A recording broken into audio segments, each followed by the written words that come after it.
Keta. I'm Elsie. Welcome to the Roundtable podcast. We've created the space for Ni Vanuatu women to speak freely on issues affecting us today. Let's navigate life in the islands together.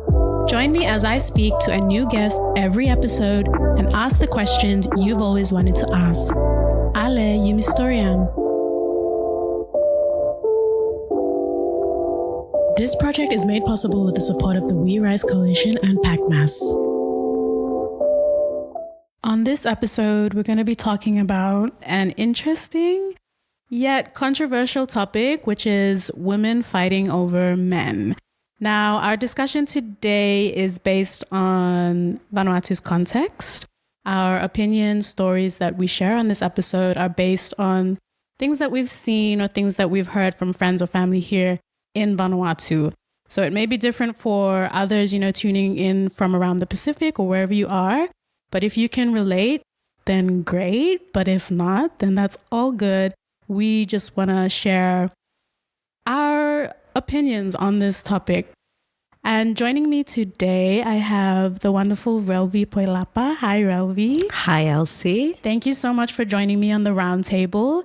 Before we dive into this conversation, can you tell us a bit about yourself? Sure. Thank you so much for giving me this opportunity to come and share some of my thoughts on this. As you said, can often be quite a controversial topic. I'll introduce myself and just get a little bit of a background as to the work that I do. So I currently work with World Vision Vanuatu. I've been working there in various different roles over the last 5 years.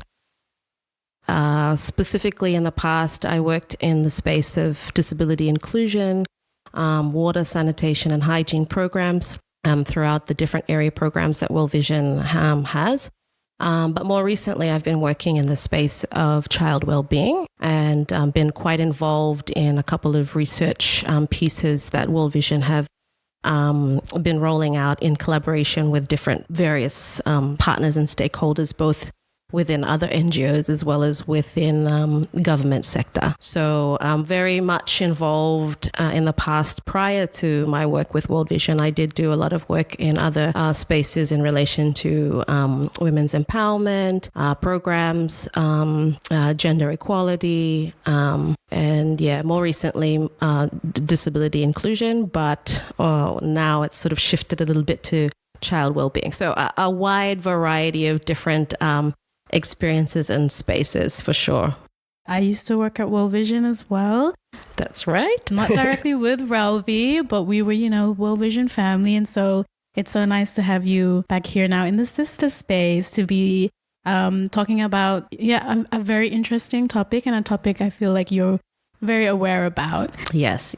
I think it's something that's come up quite a lot, especially in our society. And I have quite strong opinions about when things like this do come up. And it's interesting to sort of see how society have formed different opinions, whether they're coming from a cultural perspective, whether it's from a more modern perspective or way of thinking. There's a lot of different perspectives, right? Amongst both men, women, leaders as well. So it's not an easy topic. There are people who are quite very opinionated, and that's fine. And I guess at the end of the day, it's more about like, well, how can we look to finding solutions and ways forward, because in all of our various programming, we're looking at how to ensure that we try to minimize things about violence, and what are some of the things that we need to have in place that can help bring more awareness about what's appropriate and what isn't, and also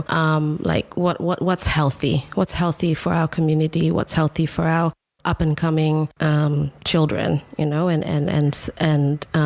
what constitutes a healthy way of living for our youth and the children going forward, and when they become adults, what are the things that we want them to be able to show and demonstrate. Absolutely. Like you said, everyone has their own opinion on this topic. And so it's not a new topic. Every now and again, you'll hear some sort of story pop up about women arguing over a man. And in some cases, And I feel like today this is becoming very common where we'll see videos on Facebook of women verbally or physically abusing another woman over her man.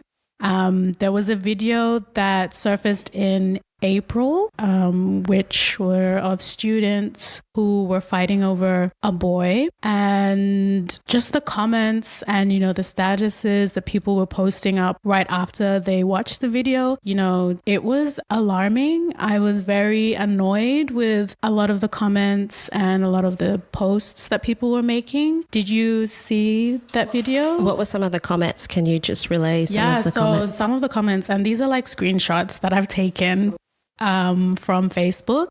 So a lot of the comments were, mocking the whole situation. So there was a status that somebody posted, and basically they were saying, "You will fight from boya, also se olikat plate mo spoon finis." And there was this one comment on the actual video that said, "Oh, naya hat blemi fat kudwe." Basically saying like, oh, like he's gonna be somewhat impressed or feeling so proud of himself that he's done that. When in fact, and if, you followed the video and all of these comments and statuses that came after, he apparently had, suicidal thoughts, and he came onto social media to say that, and people were still making fun of it. But in saying that, there were some people, telling other people off for sharing the video, saying that this is cyberbullying, these are students. There was this one post that, it was a long post, but what I grabbed from it was, "No sake fuel of fire where light finis." And there was another comment that said, this video is going to affect the family members, the people in the video, their friends, the community. And another comment said, Vanuatu schools need to start introducing family life education as a subject. Now, I don't know what family life education is exactly, but I believe it's,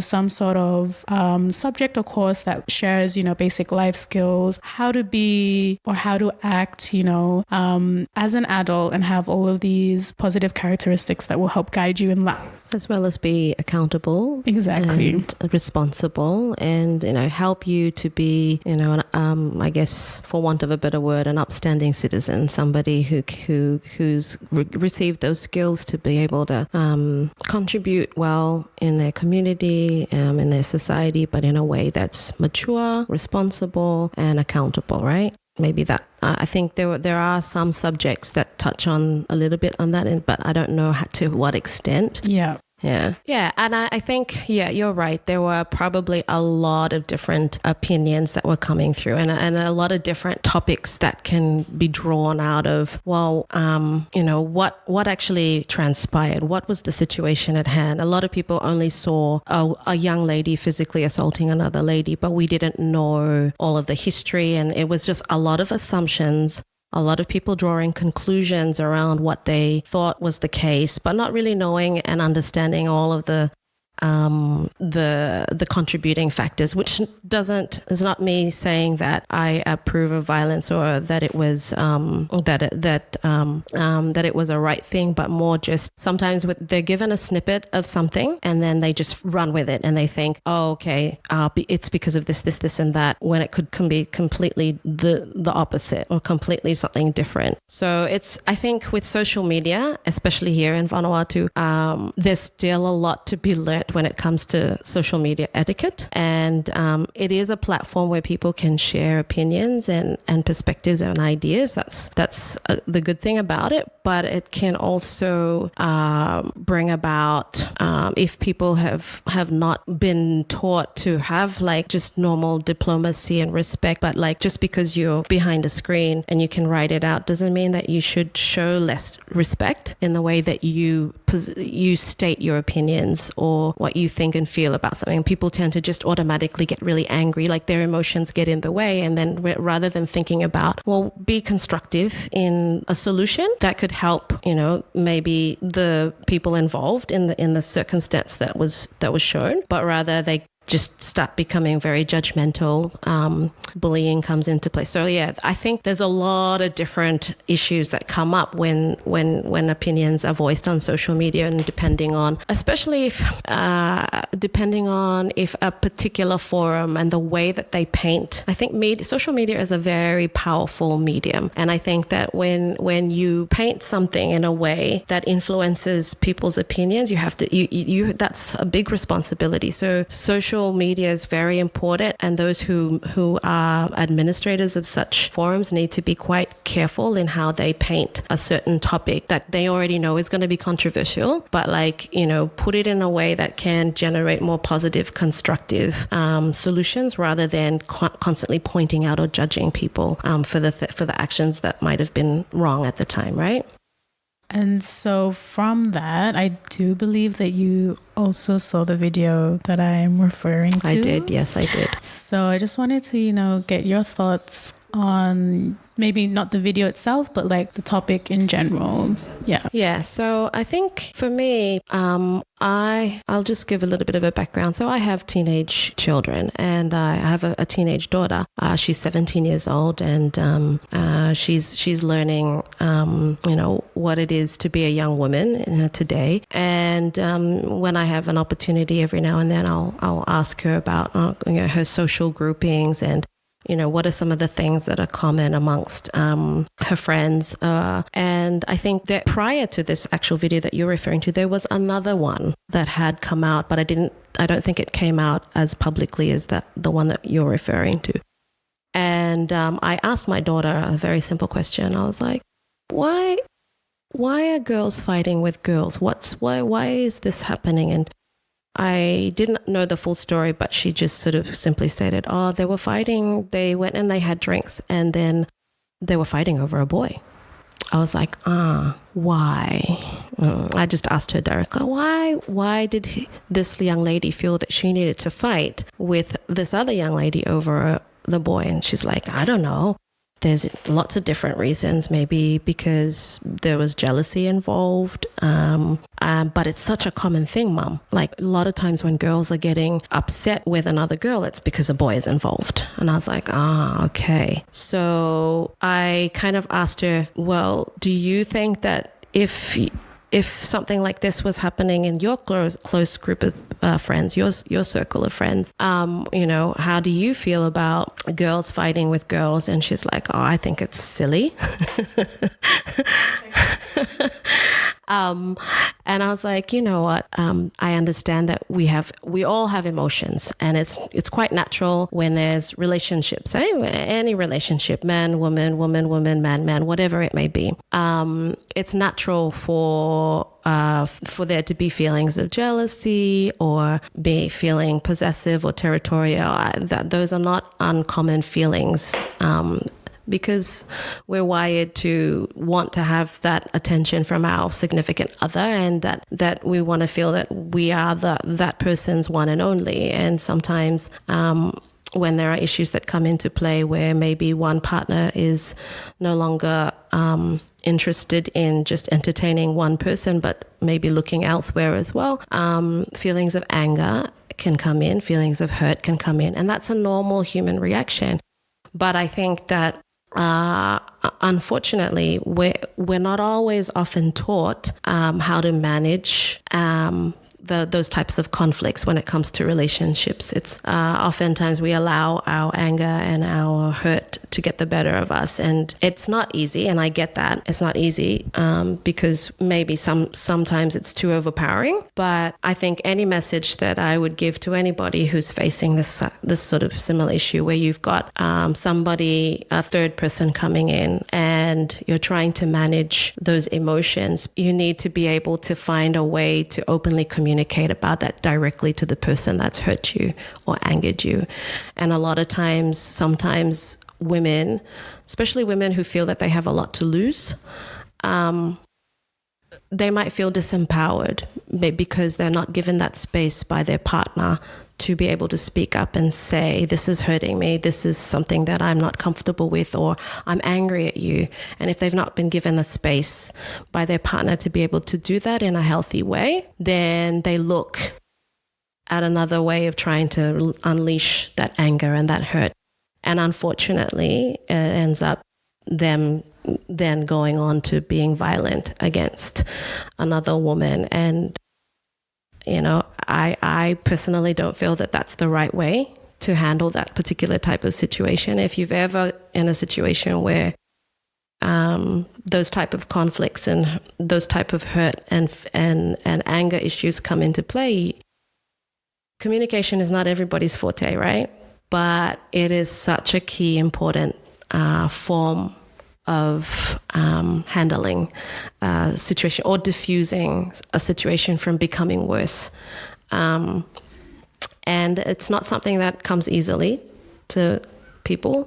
Sometimes that's years of practice. I was going to say, it's definitely a skill to have that communication skill, but then also building up that confidence. Like you said, if there's like a power dynamic within the relationship, then it becomes difficult. Absolutely. And I think a lot of times that can be the scenario in this setting here. You find that women might feel a little bit more disempowered to be able to be given a space to speak up and voice their hurt and their anger and their emotions, and so they're being pushed down and they're not given that space to come up and be able to express it. Or because you know, we live in a patriarchal society, so it's at the end of the day, no, I'm the man. I say this is the way it's going to be, and that's the way it's going to be. So you just shut up and don't speak. And that can be hard. And so sometimes that can also be a factor as to why women tend to go and then attack the woman instead, because that's, or in her mind, she's being encouraged to by society that, well, it's her fault. Well, it takes two to tango, you know? I love it. It takes two to tango. It's not just the lady, you know, she has to be able to have a way to have that discussion with her husband or partner or whoever, and make sure that there's a way that, you know, deal with it together, the both of you first, before then starting to look into other ways of trying to solve the situation. Because it doesn't necessarily make it any better when you're going out and violently attacking somebody. It actually just makes it worse. And then other things come into play, like suicidal tendencies and whatnot, right? So, yeah. Thanks. I think that's a great insight to it as well. Like, these emotions are normal. It's normal to feel angry or hurt if you found out that your partner has cheated on you, but it's how you react and how you handle it that you need to, you know, really work on. But like you said, it takes time to build up that confidence, to build up the way you approach the issue within the relationship. Or even to articulate your thoughts about how this is making you feel. That's not necessarily an easy thing to do. And women generally tend to be a little bit more communicative and more, you know, like are able to sort of like, hey, we need to talk about this. I want to talk about this. Let's do this. And men tend to be the ones that sort of take a step back, and that's the way we're built, right? Men tend to sort of step back and not want to be so confrontational right at the offset. And they need time to process and think about it. Whereas women can be, it's easier for women to kind of come out and be like, this is what I need, this is what I want. And you know, and that's something that tends to be a challenge in any relationship. Whether it's a relationship that's only started over the last month, or whether it's a relationship that's been together for 20 years plus or more.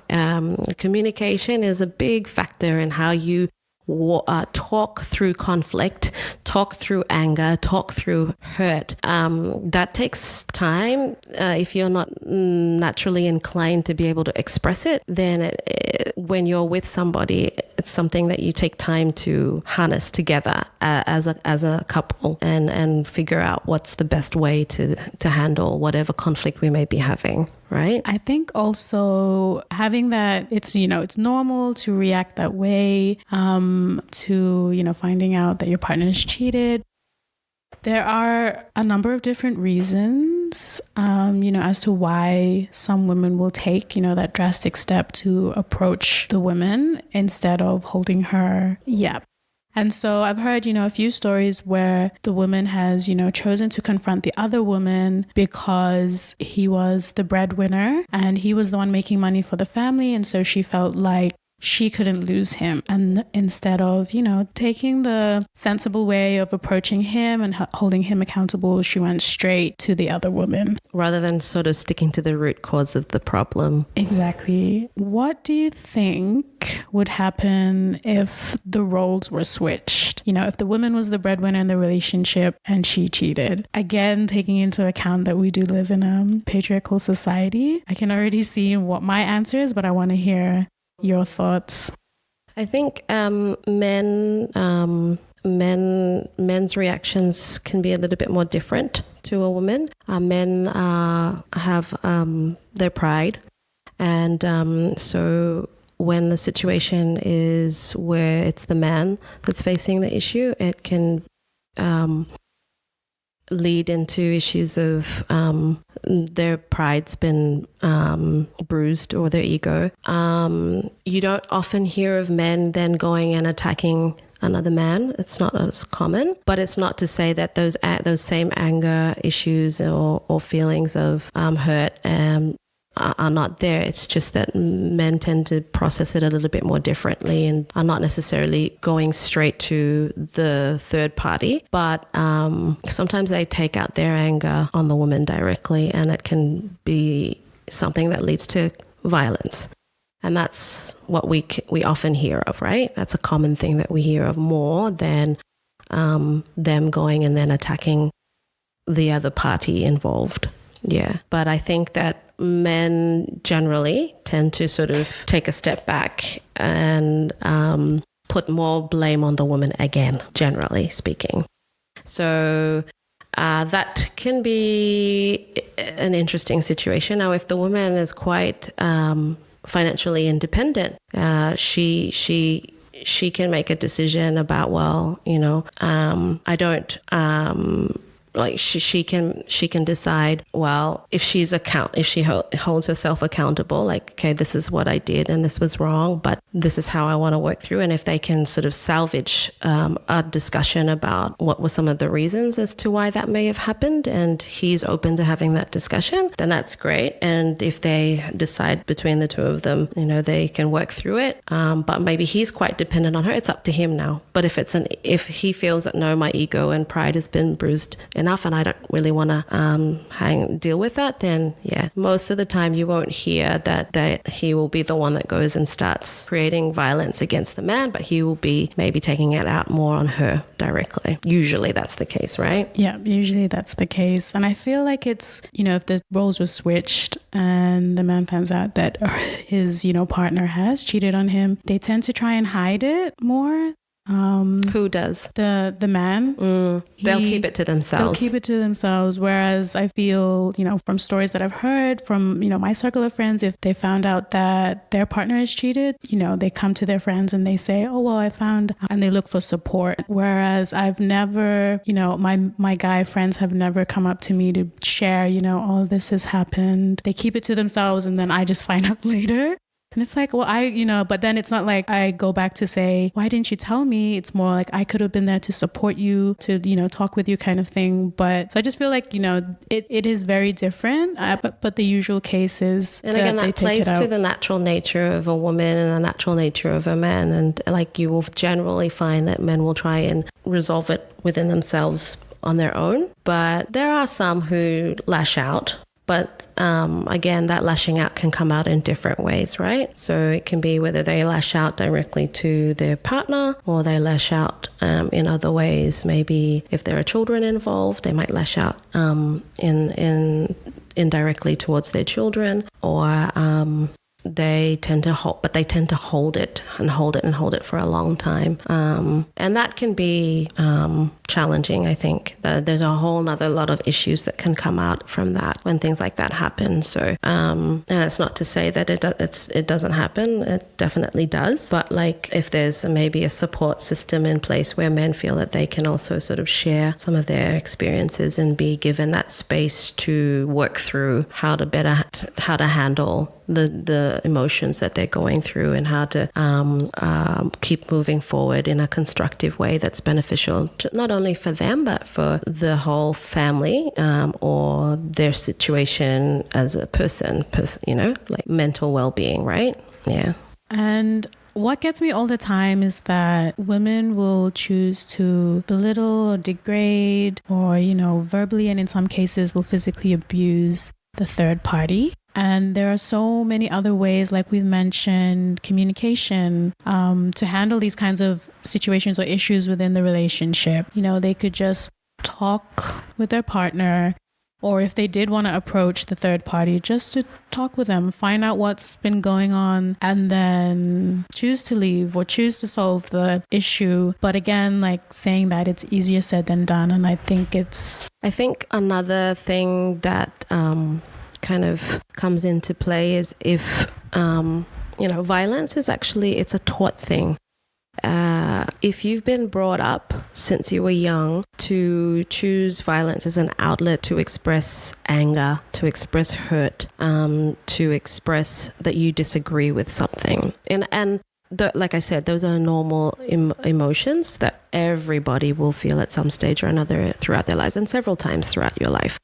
But if you've been brought up in an environment where violence is commonplace and that violence is used as the answer to solving problems, violence is used as a means to get a point across, violence is used as a means to correct and teach a lesson, if that's the kind of environment that you've been brought up in, it's socially acceptable, if it's something that's socially acceptable within your family, within your community, within your home, then that's where it's also a contributing factor, I think, for women. If it's all too common you hear, and women tend to be great sources of strength and power when it comes to supporting your fellow sister, supporting a fellow friend, but there's good support and there's bad support, and there's good appropriate ways of dealing with conflict, and there's inappropriate ways of dealing with conflict, or ways that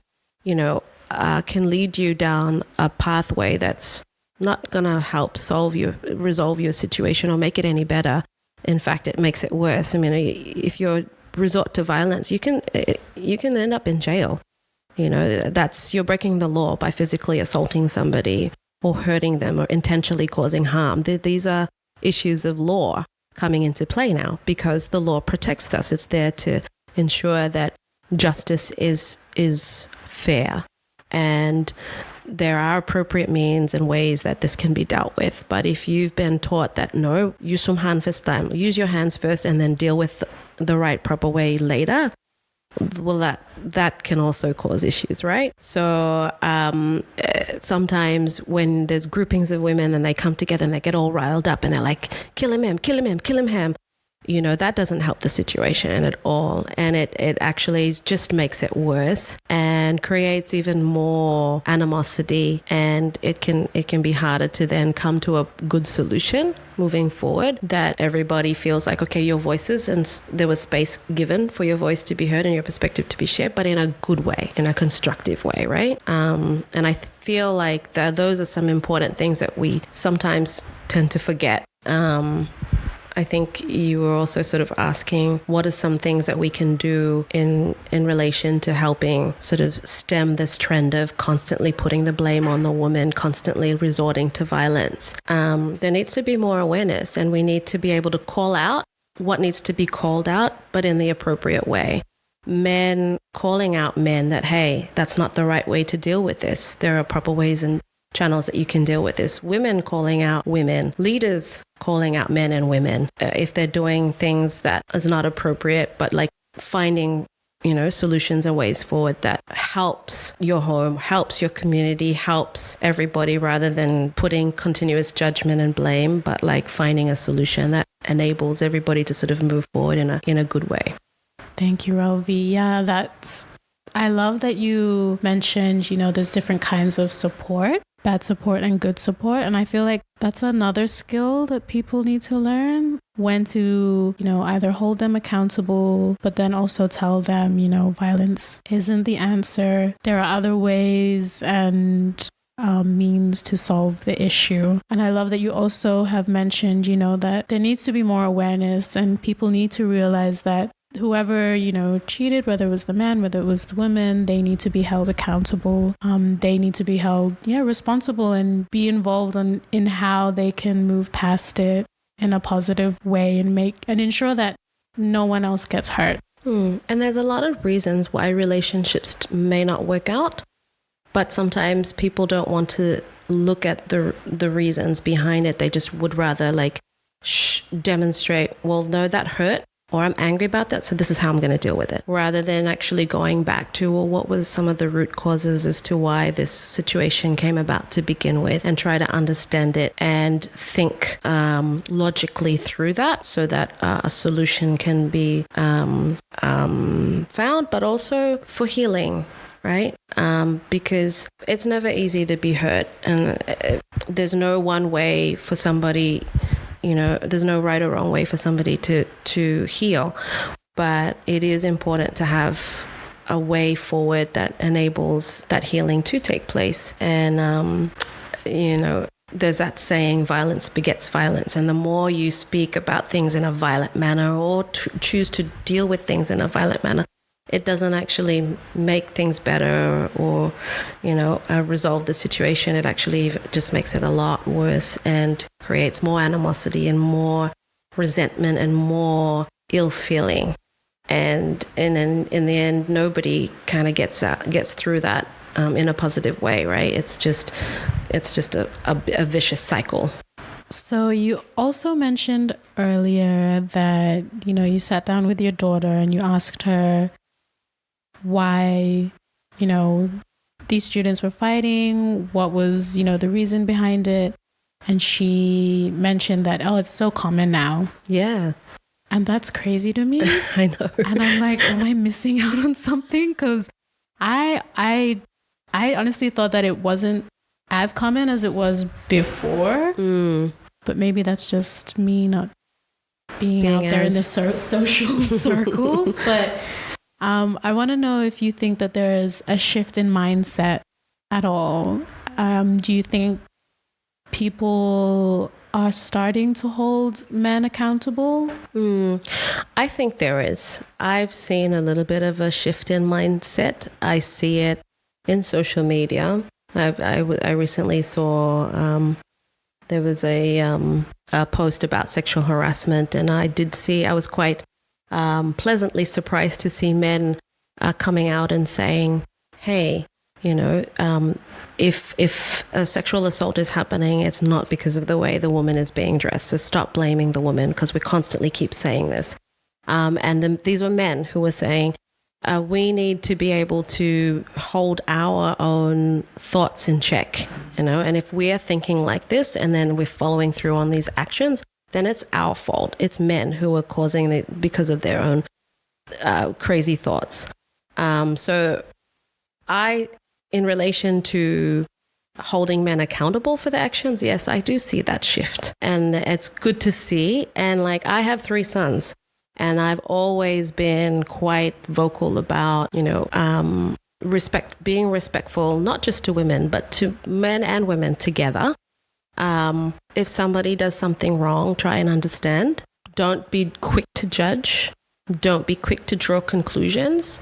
Try and see if you can gauge the whole story rather than just a part of the story that somebody else has trying to influence your way of thought towards, right? Always have an open mind about, there's a lot of different complicated reasons why certain things happen the way that they do. You don't always have the full facts in front of you to be able to make a call about something. So be be a little bit graceful, like show some grace and understanding. Like, we're all human beings. People make mistakes. People are not perfect. People will make decisions that you don't agree with. But, being a upstanding citizen also requires you to be able to recognize that and give grace for that. And also, you can have values and principles, and that's good and that's fine, but handle them with love, handle them with care, handle them with a bit of kindness, because sometimes, that hasn't been afforded to that person. So you need to be able to demonstrate it in yourself. So it comes down to teaching as well in the home and what you've been taught, that's the right way of being able to deal with difficult and hard situations and also conflicts that come up. I think, it's about how you've been brought up. It's about how and what's shaped you and molded you in the circles that you surround yourself with, the people that you hang around with, their attitudes, their perspectives, the way that they think. You need to be able to take all of those things into consideration and factor that in.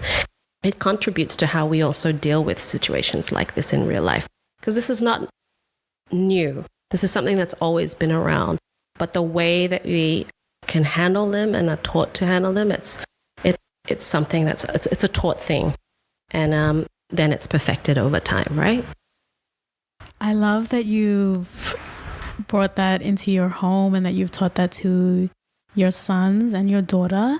I absolutely agree with you. That is something that should be taught within the homes, because then again, it comes back to the environment that you've been brought up in, how the people around you deal with issues, how they communicate with each other. And I feel like that's something people don't realize. And it does take a lot of self-reflection, I think, as well as building up that skill to be able to, find yourself and build those relationships with other people in your lives. And grow. Yeah, that's really important. These kinds of situations, they are not often they're the things that kind of can either pull you down or you stand up and you can grow and become stronger from it. So it's a choice. You choose how you want to handle that. And you choose how you allow it to impact you personally, impact your home personally, impact your life personally, and then make sure that you can sort of share with others that strength that enables you to keep moving forward. We're always going to have hurts in our life. That's a part of life. But how we choose to handle and deal with our hurts, that's something that shows a true test of your personal character, and where where you draw your strength from, and different people will have different places where they draw their strength from, right?